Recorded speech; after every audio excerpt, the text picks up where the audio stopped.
This is Good Chat, a conversation where Sunday truth meets our weekday lives. It's been good talking to you. It's been good talking to you.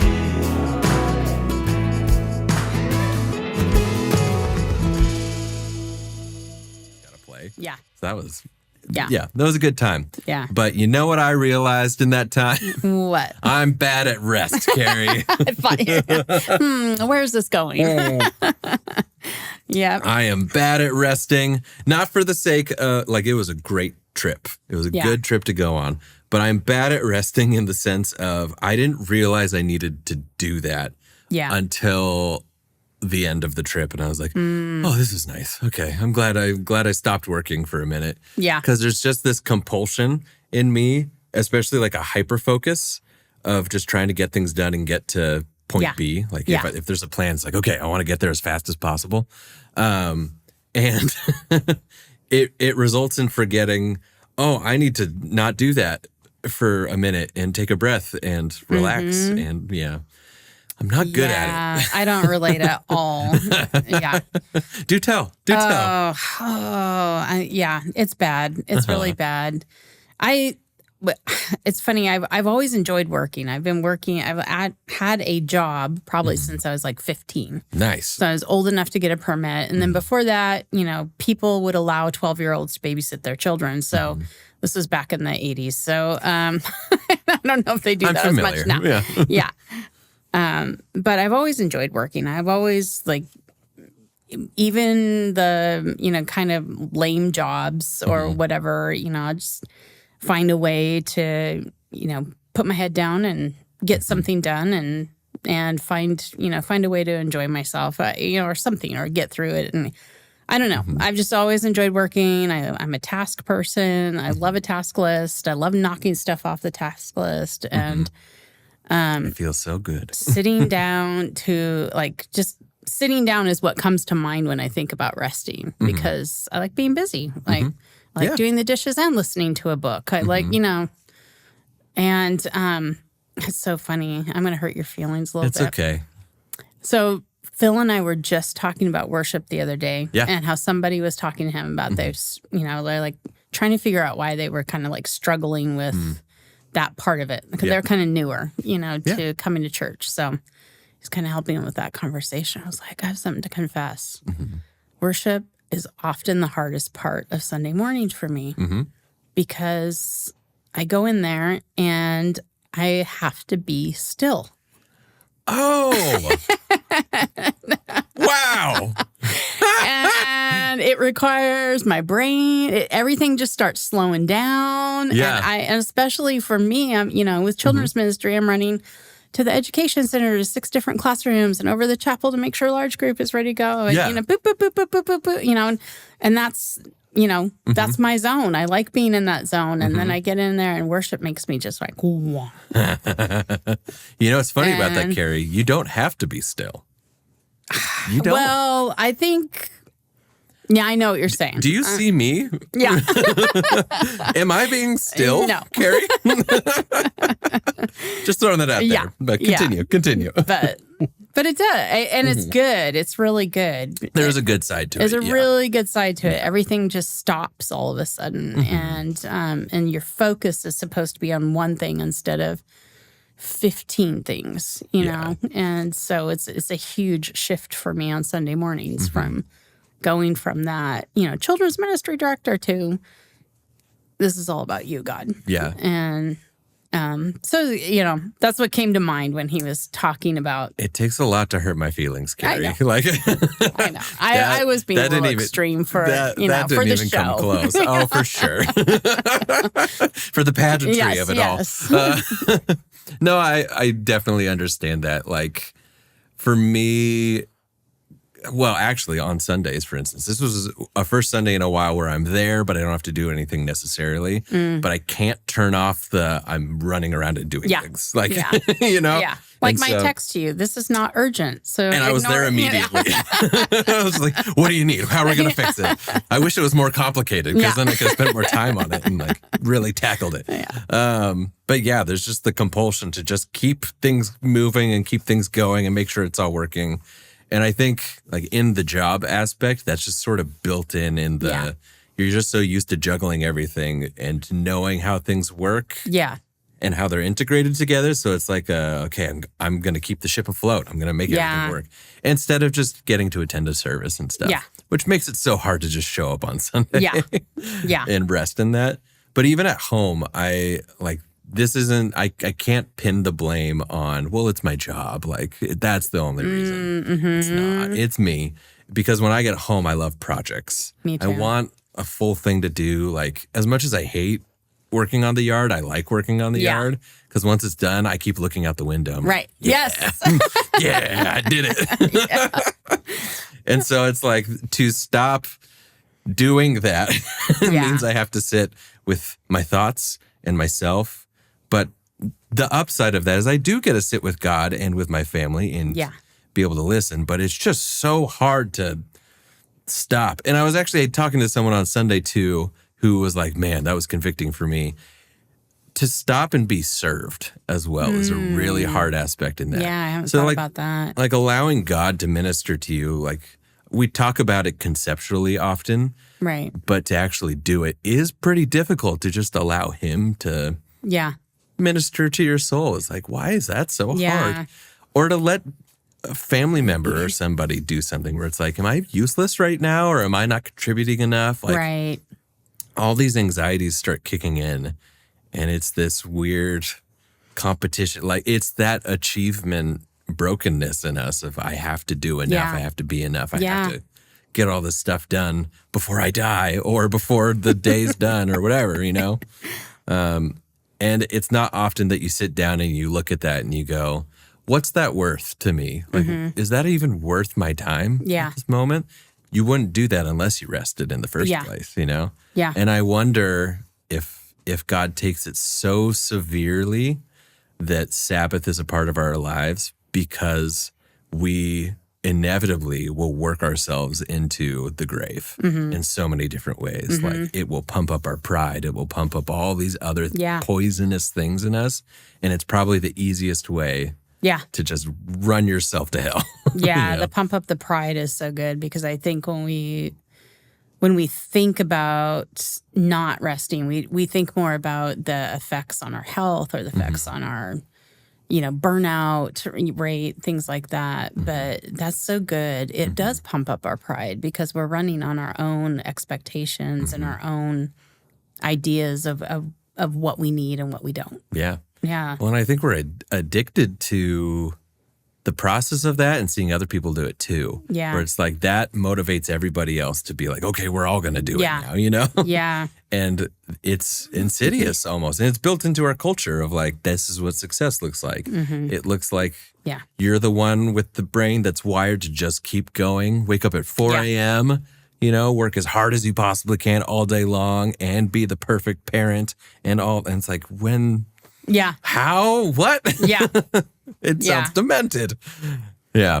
So I have to ask you, because as I was, as Mike's talking about, he had this point at which he talked about how there are some days where he just looks at his wife and they look at each other and they're like, you know what, we're doing nothing today. And I was like, they're both retired. Yeah. Right. And because he talked about that a little bit. And I just had this little bit of moment of jealousy, like, I can't do that. I can't just look at my husband and go, we're doing nothing today. And, and so immediately what started coming into my mind is like my son and my daughter-in-law who have a newborn baby in the house. And then, single parents that I know that they're doing, so much, they're having to do the job of two parents and going, man, they definitely don't have the opportunity to just go like, I'm doing nothing today. And I realized I was like definitely leaning into sort of a like, what about me? Kind of, I don't know, selfish, spiral. And I just was convicted that I think that's why God put so much importance on it, is because he knows all the situations we're going to be in, all the seasons we're going to be in. Yeah. And he's asking us to trust him and find a way to rest. Find a way to slow down, connect with him, connect with each other. Oh man, you did it. I did it. It finally happened. Yeah, no, you're hitting something. Specifically the find time to rest with him and rest with your family. And it's the days of creation and the seventh day of rest. And he spent time looking on everything that he did. And he spent time with his creation at that point.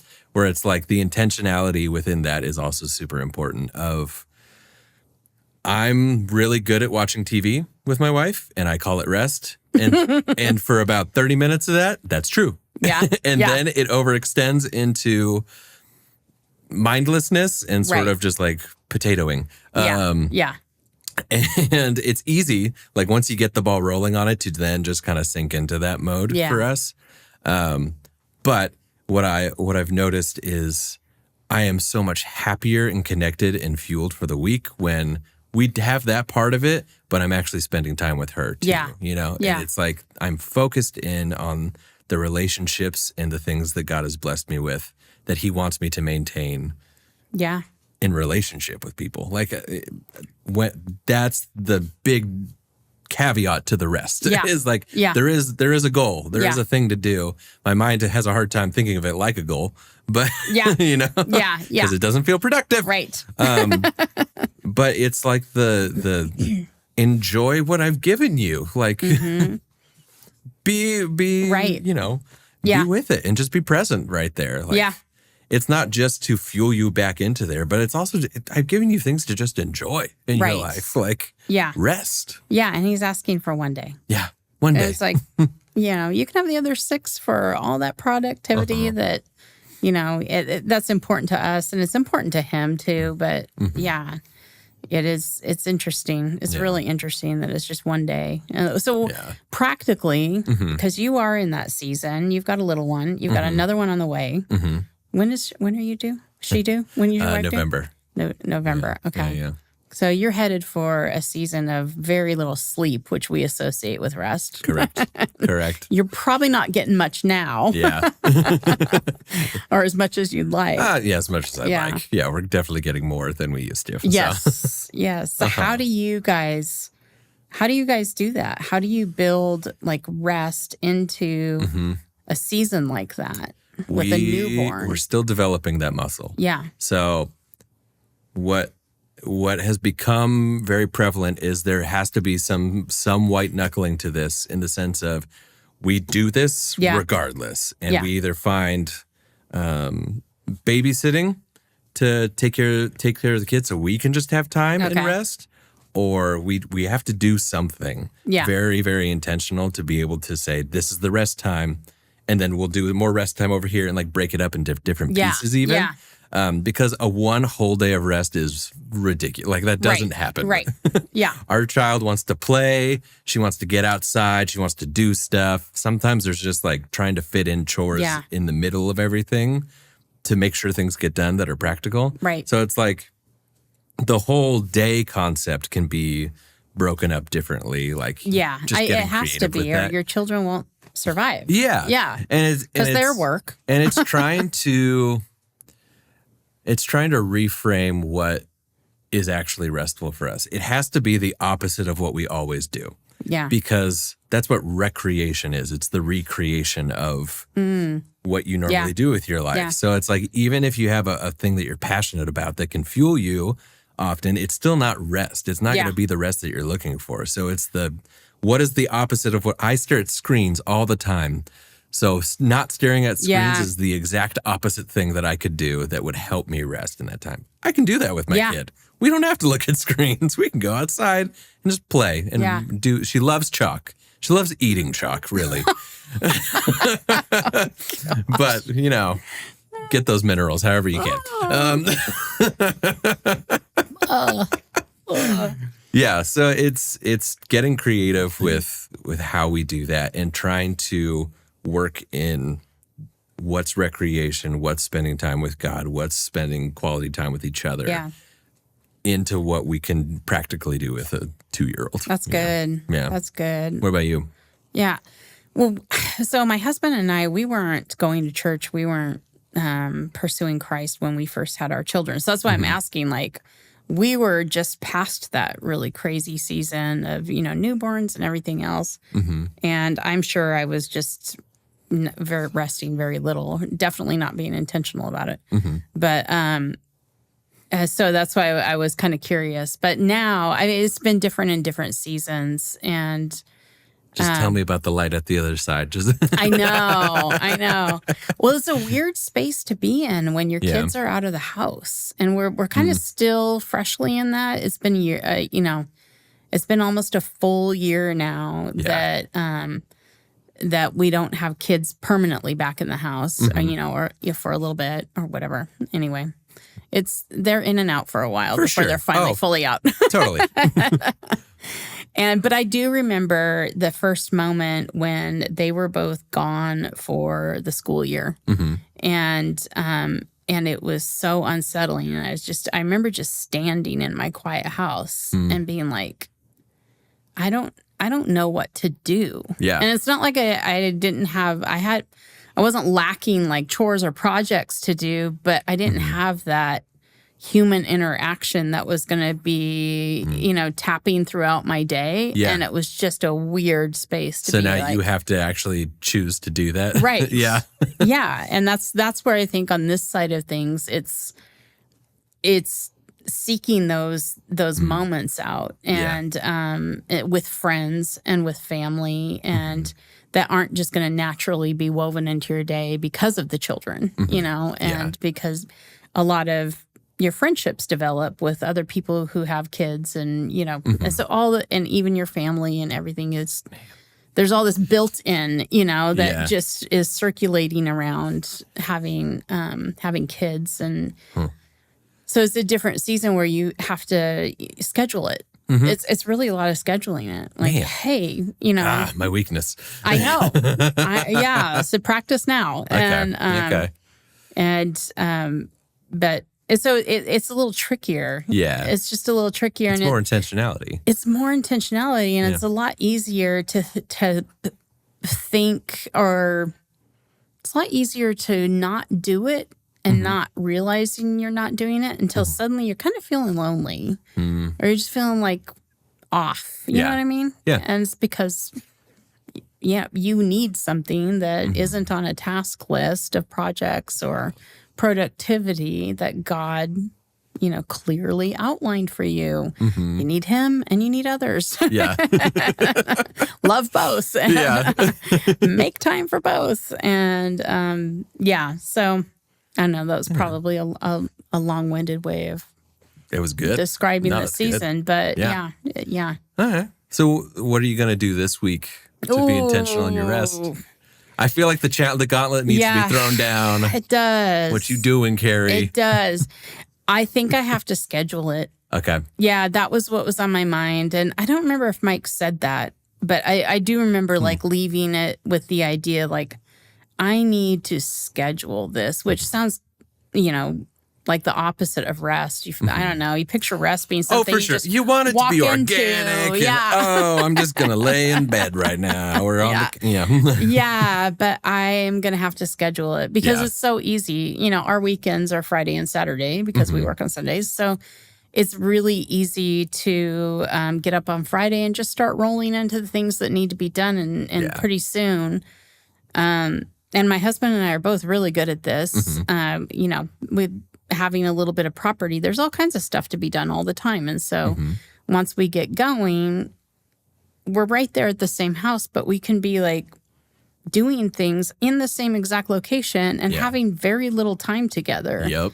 And then get it to the end of the day and be it's like... It's the same as just looking at screens. It's like the same amount of connection. Yeah, but we feel like we're accomplishing something because we're outside in the sun, not in front of a screen, which is still valuable. But totally. Oh, yeah.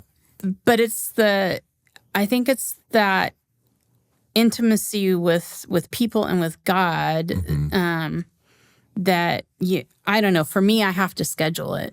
And even like on a regular, daily, I have to have like a time where I'm getting up and I'm sitting down with my coffee, with my Bible, and this is my time, because if I don't have that scheduled, I'm just going to roll into everything. And so I think a day of rest is something I have to get better at scheduling for sure, because if I don't, everything just takes over. Yeah. Yeah. No, absolutely. Yeah.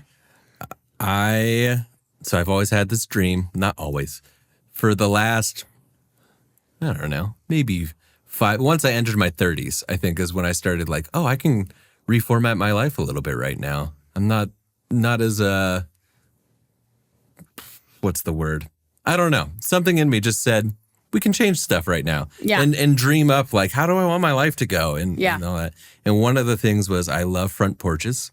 I love getting to just sit there and just look out and see whatever's in front. Yeah. Like, here's the neighborhood, here's the trees, here's, whatever. And just getting to sit in that. When I had a roommate, we had a front porch and we would do that. And now I'm married and I have a roommate. A permanent roommate. Who's much cuter. And we'll stick together for a long time. Wait, I got to compare. Who was your first roommate? My good friend named Sean. Okay. And he was also very big on front porches. And so he like got me sort of like, you got to experience this. And we sat there and like, oh, wow. There's a term for that? What is it? Porching. Porching. Yeah. I love porching. It was before air conditioning. Yeah. People would sit out on their porches. Oh, I love that. Yeah. So that's what I want. But so we moved into the house that we're in right now. It has a front porch. Nice. And what I was dreaming of was like, oh, I'd love to like once a week, just like come home from work or like it's evening starts rolling around, sit out on the porch for a few hours. And just, how many times I've done that, Karri? Not a lot. Yeah. No, I was just remembering, I have this very vivid memory of when my kids were probably about junior high age or, older elementary age. And we love to go camping. And those are those moments where I'm like, why don't we do this more often? It's so much work to get there. And I'm almost like fighting it mentally. Like, we should just cancel and not do this. And then we get there and do it. And it's the best. It's so good. Yeah. But I remember sitting out like in this rocky area in this kind of like valley, big, huge, wide open sky and no moon. And I've got my son like kind of cuddled up in front of me and my husband's got my daughter and we're just kind of wrapped around our kids and really close to each other. And we're just staring at the stars and just chit-chatting, and I just remember making the announcement, like, we need to do this once a week. We have a backyard. We should do it, and like with all this great intention, and they're like, let's do it. And of course, we never did it again, but I've got that one memory. But it is. It's like, it when you know it. Yeah, like, that was rest. And that was connection. And that's sort of like, that's the intentionality. It's like, I know this is the thing that I really like. Yeah. I know I can build it in, but I keep refusing to because of just so many in practical life things. You got to be flexible with your schedule and stuff. But the dream still stands, and I'm really going to keep trying to commit to it. And I'm going to fail, and then I'm going to recommit to it. I've got to keep going. But is doing that once a week and sitting with my wife, sitting with friends, like letting that be an open space for other people to enter into with me, and maybe we can share and rest. Like, that's a thing of being able to share rest with people. And that's my goal for this week. Yeah. And I think that's a good goal. Yeah. I think that's a good goal. Once a week on the porch. Yeah. Yep. Yeah. And I think for me, it's going to be very similar in scheduling time to just hang out with my husband, like you said, not in front of the TV, because that tends to be, sort of the end of the day, the wind down, or, something like that. Let me shut off my brain. Something where we're actually connecting with each other. And, and so I think that's the goal for me. You're making me sign up, like, commit to something while I am being videotaped. So like I said, recorded, like not I said, videotaped. gauntlet thrown down. Yeah. Yep. All right. Well, good chat, Karri. Good chat. Thanks, Mark. Oh, we knocking? Yeah, What we are we knock. doing? Okay. We knock. Okay. Good Chat is a podcast by Foothills Church located in Cameron Park, California. For more information about our church, visit foothillscp.org. Thanks for listening.